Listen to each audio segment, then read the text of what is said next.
नमस्कार दोस्तों, मरुवाणी राजस्थान में स्वागत है। आज हम बात करेंगे बेंगलुरु पुलिस के रवैये को लेकर। हाल ही में बेंगलुरु पुलिस ने ओला के सीईओ भाविश अग्रवाल पर एक मुकदमा दर्ज किया। जब बेंगलुरु पुलिस ने भाविश अग्रवाल पर मुकदमा दर्ज किया तो कांग्रेस पार्टी के कई समर्थकों ने इसे पुलिस का मास्टर स्ट्रोक माना और उन्होंने कहा कि भाविश अग्रवाल के लिए मुसीबतें बढ़ गई है, वो कानूनी पंजे में फंस चुके हैं। भाविश अग्रवाल पर एफआईआर दर्ज किए जाने के बाद कई लोगों ने बेंगलुरु पुलिस की कार्यशैली पर सवाल खड़े किए, साथ ही सरकार की नीति पर भी सवालिया निशान लगाए। आज हम बात करेंगे बेंगलुरु पुलिस की हाल ही घटनाओं और हाई प्रोफाइल केसों के बारे में।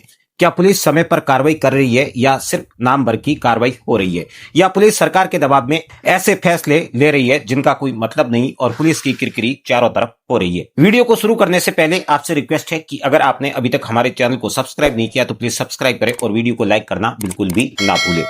आप इस बारे में क्या सोचते हैं, एक कमेंट के जरिए जरूर बताएं। बेंगलुरु में ओला के इंजीनियर की आत्महत्या के बाद पुलिस ने भाविश अग्रवाल पर एफआईआर दर्ज की। उसका कारण यह था कि इंजीनियर द्वारा सुसाइड नोट में भाविश अग्रवाल पर कई आरोप लगाए गए। इंजीनियर ने भाविश अग्रवाल समेत कई कंपनी के अधिकारियों पर आरोप लगाते हुए कहा कि उसकी सैलरी समय पर नहीं दी गई, जिसके कारण वह ऐसा कदम उठाने जा रहा है। इस घटनाक्रम के बाद पुलिस ने कार्रवाई करते हुए भाविश अग्रवाल समेत कई अधिकारियों पर एफआईआर दर्ज की।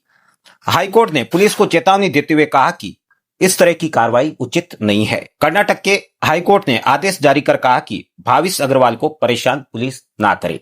इस केस में भाविश अग्रवाल पर कोई एफआईआर दर्ज नहीं होती है। इस घटनाक्रम के बाद बेंगलुरु पुलिस की किरकिरी हो रही है, जिसका कारण यह है कि भाविश अग्रवाल पर एफआईआर दर्ज करना ठीक वैसा ही था जैसा आरसीबी की जीत के बाद स्टेडियम के बाहर विजय परेड में भगदड़ के बाद विराट कोहली पर एफआईआर दर्ज किया जाना। आरसीबी की जीत के बाद विजय परेड में जहां सत्ता पक्ष के कई एमएलए और साथ ही मंत्री मौजूद होने के बावजूद पुलिस द्वारा कहा गया कि ये बिना अनुमति के आयोजन किया गया है। भीड़ नियंत्रण में पुलिस पूरी तरह से नाकाम रही और उसने अंत में जाकर विराट कोहली पर एफआईआर दर्ज कर दी, जिसके बाद हाईकोर्ट ने पुलिस को निर्देशित किया कि विराट कोहली का उत्पीड़न ना करे। साथ ही कोर्ट ने पुलिस पर गंभीर लापरवाही बरतने का भी आरोप लगाया, ना कि विराट कोहली की कोई साजिश। ये कार्रवाई एक सामाजिक कार्यकर्ता द्वारा विराट कोहली के नाम केस दर्ज किए जाने के बाद की गई।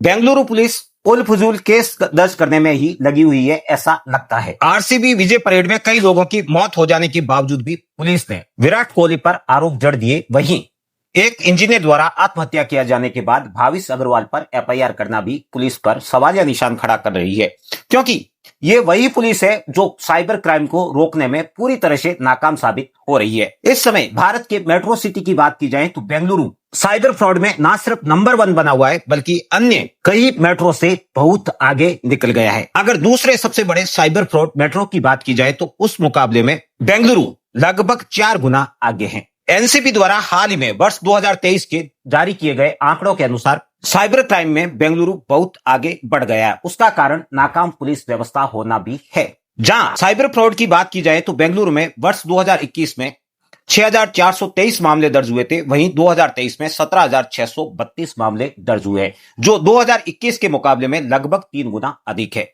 अगर इसी ट्रेंड को अन्य मेट्रो सिटी में देखा जाए तो फिर मुंबई में 2021 के मुकाबले में 2023 में कम रहे, वहीं दिल्ली में भी 2022 के मामले में 2023 में कम मामले दर्ज हुए, किंतु बेंगलुरु ने तो रिकॉर्ड ही कायम कर दिया। अगर भारत की टॉप 5 मेट्रो सिटीज के फ्रॉड के आंकड़ों को देखा जाए तो 2021 पर 2023 में मामले दुगुने हो गए, लेकिन इसमें सबसे बड़ा हाथ बेंगलुरु का ही है। बेंगलुरु के चलते ही ये मामले दुगुने हो गए। अगर बेंगलुरु के आंकड़े को हटा दे तो फिर ये मामले 2021 के बराबर ही रहेंगे, जिसे आप इस समय अपने मोबाइल की स्क्रीन पर ग्राफ के जरिए देख रहे हैं। इन ऑनलाइन फ्रॉड के मामलों में बैंकिंग धोखाधड़ी, डेटा चोरी के मामले अधिकांश दर्ज हुए हैं। पुलिस इस पर किसी प्रकार की कार्रवाई करने में पूरी तरह से नाकाम साबित हुई है, जिसके कारण मामले तेजी से बढ़े हैं। इसका कारण कुछ लोग कह रहे हैं कि साइबर सेल में अधिकारियों की कमी है, साथ ही तकनीकी मदद और फास्ट ट्रैकिंग की कमी होने के चलते इस तरह के मामले हो रहे हैं। हालांकि कारण कुछ भी रहे हो, इससे नागरिकों को खतरा और आर्थिक नुकसान हुआ है। आप खुद ही सोचिए, जिस राज्य की पुलिस अगर सेलिब्रिटी टाइप लोगों को फंसाने का ही काम कर रही हो, वहां क्या होगा। किंतु ये पुलिस अपने आप कर रही है, इस पर भी सवालिया निशान है। क्योंकि राज्य की सरकार की स्थिति को देखा जाए तो राज्य की सरकार की स्थिति भी इसी तरह नाकाम है। राज्य की सरकार का फ्रॉड पर किसी प्रकार का लगाम कसने का कोई इरादा नहीं दिखता है, जिसके कारण आंकड़ों में बढ़ावा लगातार जारी है। राज्य सरकार इसे रोकने में पूरी तरह से नाकाम हुई है, जो आंकड़े स्पष्ट कर रहे हैं। अगर इस तरह के आंकड़े किसी बीजेपी शासित प्रदेश से आते तो क्या होता?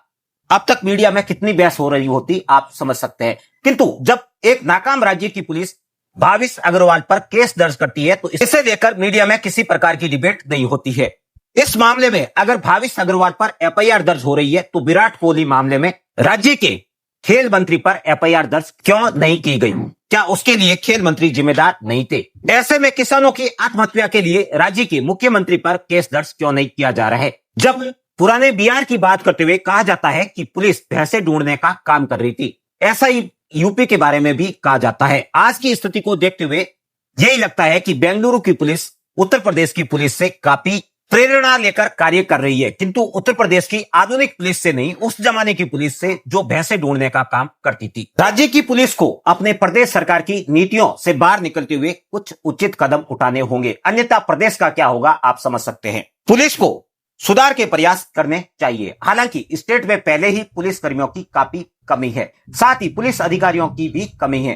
पिछले कुछ सालों में भ्रष्ट पुलिस अधिकारियों पर शिकंजे कसे गए, किंतु किन अधिकारियों पर कार्रवाई हुई, ये स्थिति संशय पैदा जरूर कर रही है। साइबर सेल और डिजिटल फॉरेंसिक विस्तार किया जाना चाहिए, किंतु प्रदेश में ऐसा कुछ भी नहीं हो रहा है।